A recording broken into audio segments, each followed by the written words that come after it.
it's not always within the China sort of human rights dialogue. Absolutely, absolutely. So it's been raised all the time. I'm here to talk about trade, but I want to raise with the issue of Tibet. I'm here to talk about agriculture, but I'm here to talk about the arts, but. First thing. And secondly, I used to be active, as many others did, in the anti-apartheid movement, and outside the South African embassy in Trafalgar Square, there was a permanent vigil, and I went every week for years and years and years, and there were people there all the time, 24 hours a day, all the time.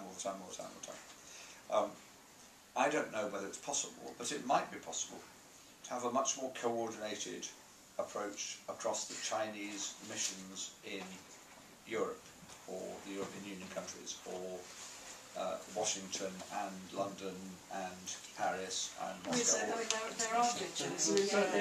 I know there are. Sorry, can I just add? I think that there are hundreds of organisations across the world, Tibet organisations, who are doing the exact same thing as we're doing, and lobbying the MPs, senates, quite successfully, you know.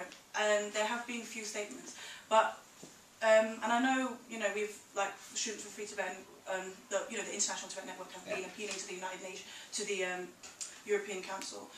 But I mean, as for the UK, I'm just wondering, as we are the All-Party Parliamentary Group for Tibet, and you're the member, could the All-Party Parliamentary Group for Tibet, each member make a public statement on the Tibet crisis, and even we could film you all together, or, you know, just sending a message directly to David Cameron and to the Foreign Minister, saying that there are, however amount of members there are in the All-Party Parliamentary Group for Tibet, saying that these members are speaking out for the Tibetans, and directly asking the MP, you know, on the camera, in letter, to join other world governments, because that is ultimately what we're asking for on the ask, is for the multilateral action. And what we can do here, I mean, already they're doing it across the world, so what I would really like to see is the All-Party Parliamentary Group, who represent Tibet, you know, who are representing Tibet in the Parliament, is to publicly make all statements and to sign the enough petition, because there's only a few of you faces on the petition, and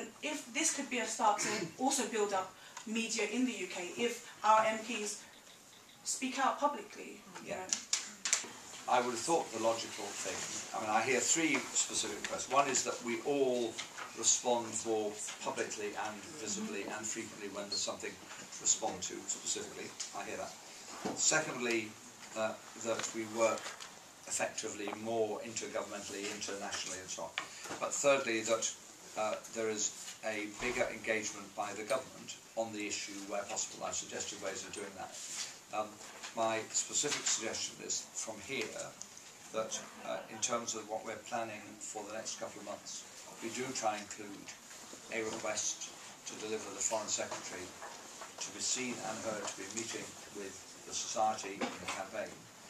And I'm sure that that would be another opportunity for him to say something publicly on the record as Foreign Secretary of the United Kingdom that would then be heard.